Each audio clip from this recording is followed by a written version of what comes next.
Olá pessoal, estamos aqui com a Luísa Medeiros e com a Mariane Ferreira. Meu nome é Felipe Bellini e a gente vai falar um bocado sobre o que é microbiologia e a importância de ensinar isso. Então, microbiologia é o quê? Então, não é nada de outro mundo, né? Todo mundo já se deparou com várias questões de microbiologia durante toda a sua vida. Que dá medo, não dá? Tudo que começa assim, micro, que tem Não.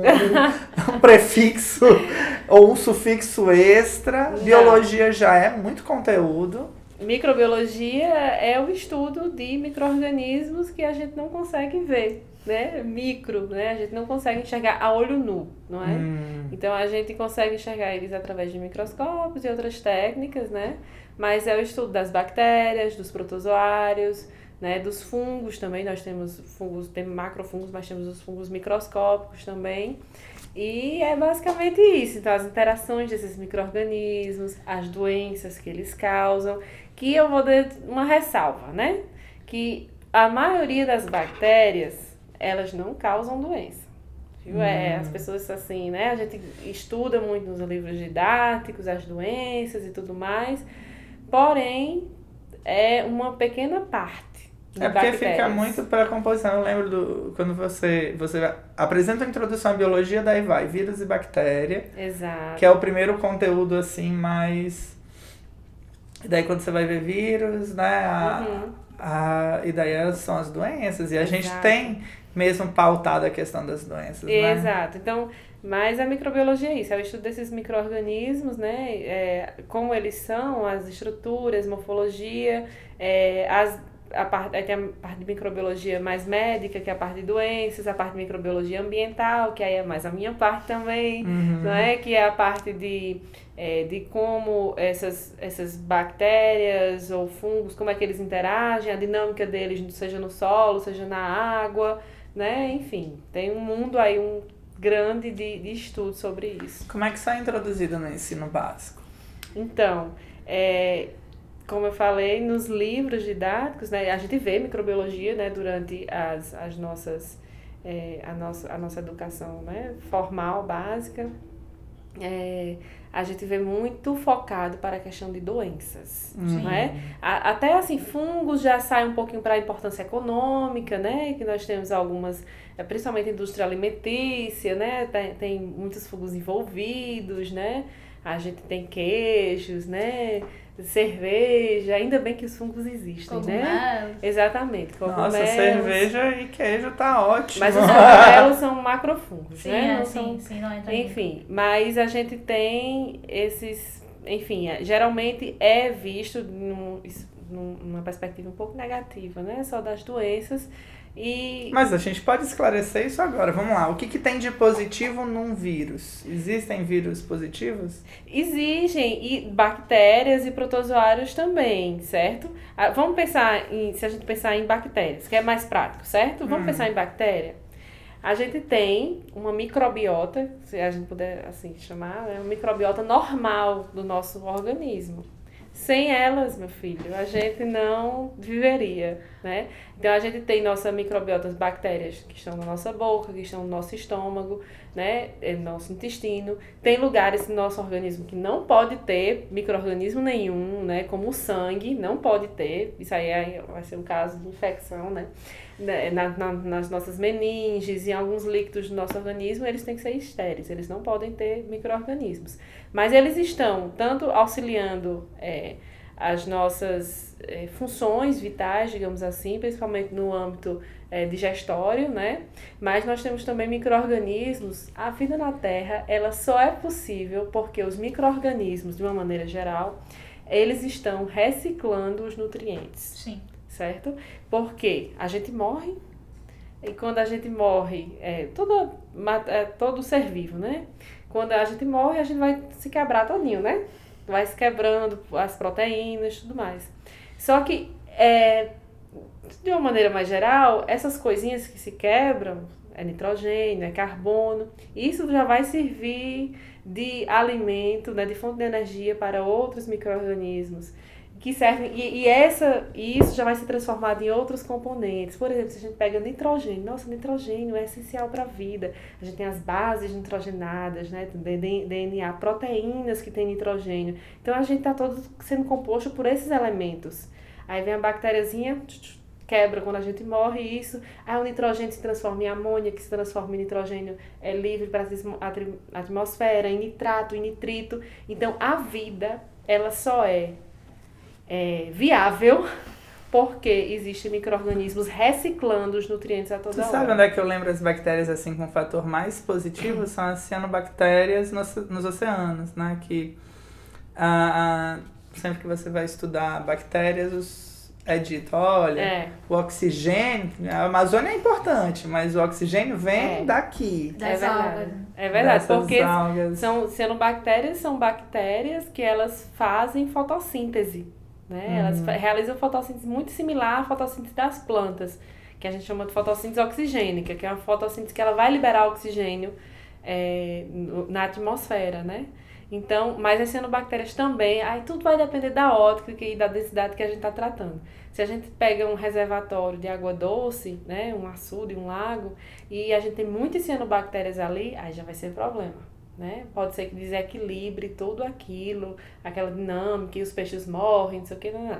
Então, tudo depende de uma ótica aí que a gente olhar. Mas, a grande maioria dos micro-organismos, eles são positivos, assim, né? Eles estão traçando relações positivas no dia a dia, da gente e de outros animais. Quem nunca lembrou, que eu acho que vocês lembram, né? Aquelas... que existem bactérias que estão em raízes de plantas leguminosas. Vocês lembram? Micorrizas. Não lembro, não acredito. Enfim. Oi, gente. Desculpa. Ecóloga e bióloga, né? Eu diria. Não tem como. O máximo que eu frequento é a cerveja.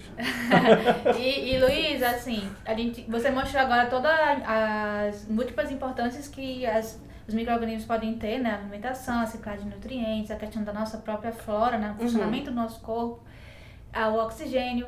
E assim, como os alunos normalmente chegam nesse assunto, né? Você deu essa disciplina agora para o ensino superior, mas assim, quais são as concepções alternativas, né? Já adiantou o assunto que eu ia falar em outro vídeo, que os alunos chegam, eles têm uma noção mínima, é um bicho de 7 cabeças. A noção que os alunos chegam até no ensino superior para estudar microbiologia é um reflexo do que é tido nos livros didáticos, que são os micro-organismos como causadores de doenças, como uma coisa suja, né? Por exemplo, isso ocorre no ensino básico, as pessoas acham realmente isso. Quando a gente pede para alguns alunos desenharem, da educação básica, né? Desenharem um ambiente que uma bactéria pode estar. Aí desenha lixo, às vezes desenha um rato e diz que é uma bactéria. Sabe por quê? Ai, que triste. Então isso o aluno que ele vem das áreas médicas e biológicas, né, depois na graduação, ele também chega com esse reflexo, não, que bactéria causa doença, que isso e aquilo. Claro que causa, né? Claro que existem doenças bem significativas causadas por bactérias, vírus, protozoários, mas é uma parte mínima. A gente pode dizer que a maioria não causa. É porque eu acho que muito dessa apresentação tá no primeiro ensino fundamental, quando ele tem um vínculo com ciência, lá com a professora pedagoga. E é muito ligado a projetos de higiene. Exato. Quando vai para o ensino fundamental 2, também, mas já quebra um pouquinho isso. Mas é a primeira experiência. E não é uma experiência feliz. Não, né? Porque os projetos da educação infantil, ensino fundamental 1, são felizes. Se você chegar para um menino desse e dizer assim, olha, dentro da sua barriguinha tá cheio de bactéria, ele vai pensar o quê, né? Mas tá e é necessário que esteja. Isso, então é uma questão de quebrar mitos. Eu tenho uma pergunta, assim, uma curiosidade sobre a recepção desses alunos, e daí já vai para a pergunta, como é que a gente torna esse tipo de ensino interessante? Porque, pelo menos as minhas experiências com ciências, fora da época do Cefet, do IF, foram chatíssimas. E é verdade, no sentido de ser muito decoreba. Então a gente já tinha, a gente gostava muito de conteúdos imediatamente relacionados. Então, eu lembro da aula de educação sexual ser a aula esperada do 7º ano. Sim, sim. Que quando quando eu entrei no FLOG no 7º ano, e essa professora dá uma aula de fica... Mas é meio mais difícil tu visualizar esse tipo de conteúdo. Eu tô errado. Demais. Não, tá certíssimo, né? Então a gente precisa até de um aparato para a gente poder visualizar, porque senão o aluno fica só no campo da ideia, né? De como são essas bactérias, então a gente precisa de um aparato mesmo, de instrumentos de laboratório, né? Então, no nível superior, para isso ficar assim, mais atrativo, eu sempre tento relacionar, porque eu dou aula em vários cursos, né? Então eu sempre tento relacionar e formo professores, né? Também dou aula de engenharia de agricultura, engenharia florestal, mas dou aula também para biologia, pessoas que vão ser professores de ciências e biologia também. Então a gente tenta relacionar com o contexto do curso dele mesmo, né? Do profissional que ele vai ser. Então sempre relacionando. Se eu estou numa turma que tem um olhar mais médico, obviamente eu vou falar mais de doença. Se eu estou na engenharia florestal, por exemplo, então eu vou falar dessas relações, dar ênfase mais na parte ambiental, né? E trazer esse aluno para ele entender isso melhor. Então, aí tem a questão também na educação básica, que a microbiologia, assim, fica muito no campo da ideia, né? Porque às vezes tem escolas que não tem um aparato não tem um laboratório, não tem um laboratório, ou às vezes tem um laboratório, já me deparei com isso no interior, em ter laboratório, ter equipamentos, mas o professor não sabe manusear, né? Então faz parte também a falta disso na formação. Sim, os laboratórios de matemática, geografia e ciências, né? São excelentes aqueles laboratórios. O professor não sabe manusear, então falta a formação continuada aí, né? Professores mais antigos, talvez. Enfim, uma coisa que tem ajudado muito a microbiologia, eu acho que são os modelos didáticos, sabe? Que eu já vejo muitos professores trabalhando com eles, assim, que são modelos, né, que a gente constrói com materiais acessíveis e faz com que o aluno ele perceba melhor como são aquelas estruturas, para que servem, né? Sim, entendi. Então, quando você fala modelo didático, você está se referindo a, por exemplo, quando eu vou mostrar as moléculas e eu pego as bolinhas de isopor e conecto. Exatamente. Trazer o aluno para o concreto. Exatamente. Mesmo mostrando a ele que aquilo ali são cores fictícias, tamanhos fictícios, mas o modelo didático, a gente tem muito trabalho sobre isso, tanto células como micro-organismos, né? Coisas que não são visíveis a olho nu. Uhum. Então, os modelos didáticos, eles são um instrumento, uma ferramenta, né, muito boa de se utilizar para falar do micro, né? Porque a gente nem sempre tem a disponibilidade. Na universidade a gente tem os aparatos melhores, né? Temos microscópio óptico normal, microscópio invertido, que já dá para ver outras coisas. Fazemos as colorações, né? Para a gente enxergar como é que é aquela bactéria, se é um copo, se é um bacilo, tal, não sei o que. Não.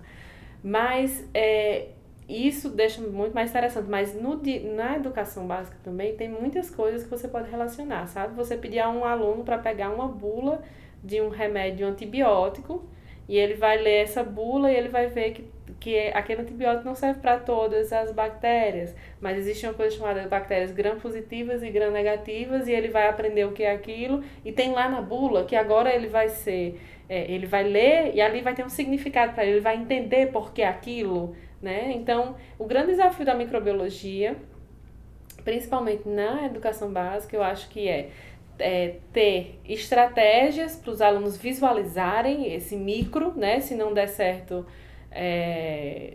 enfim, através dos microscópios e outras coisas, mas de modelos alternativos, né? Modelos didáticos e tudo mais.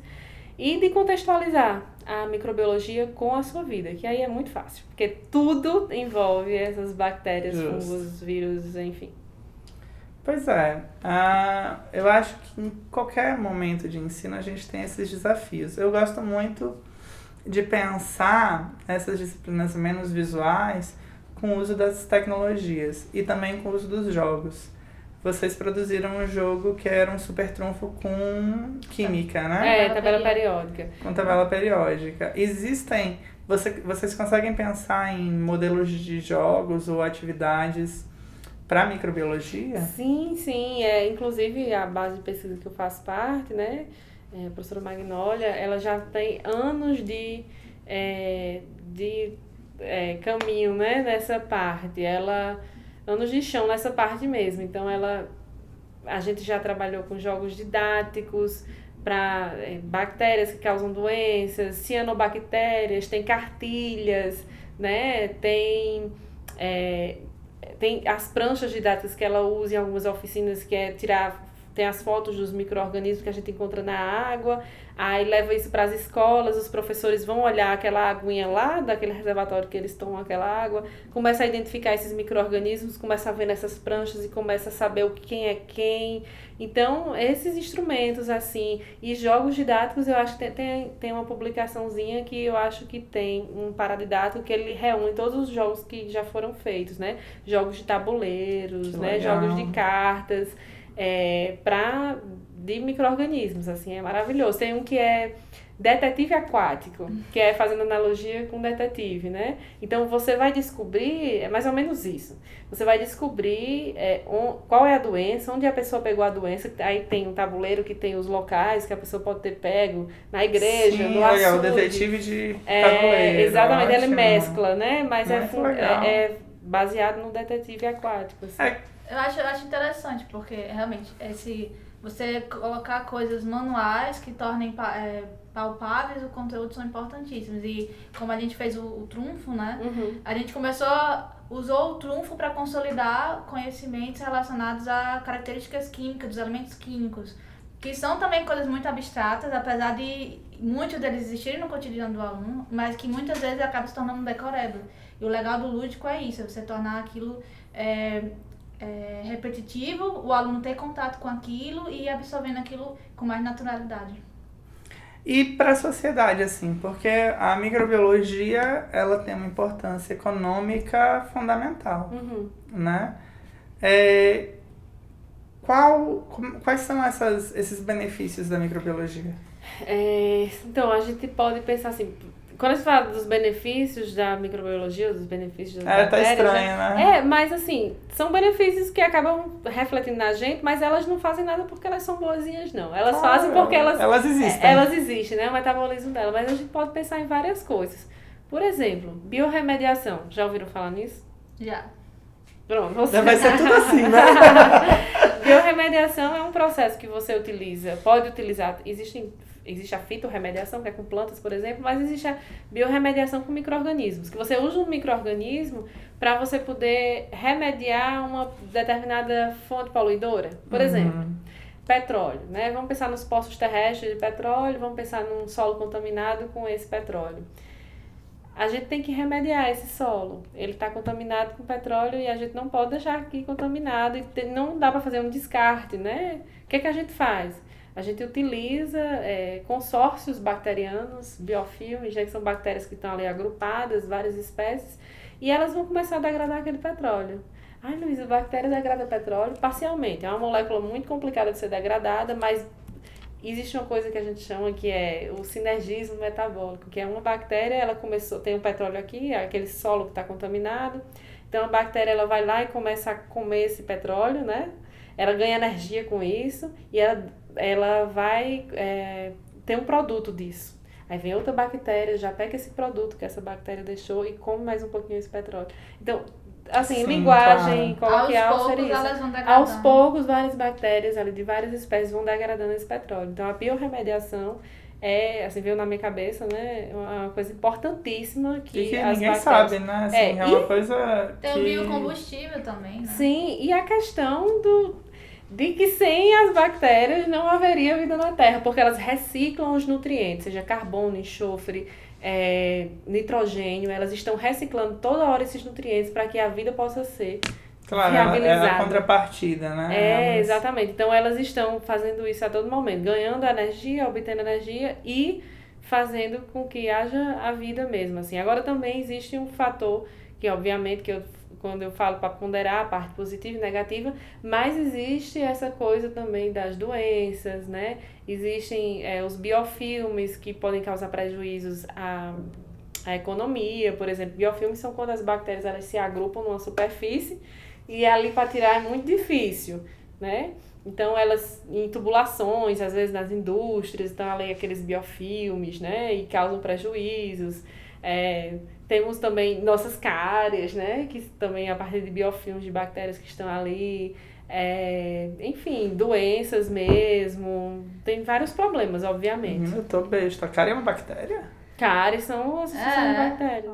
Então é isso, pessoal. Eu espero que vocês tenham gostado do vídeo. E se inscrevam no canal e comentem, tirem suas dúvidas. A gente aperreia a Luísa para responder lá nos comentários.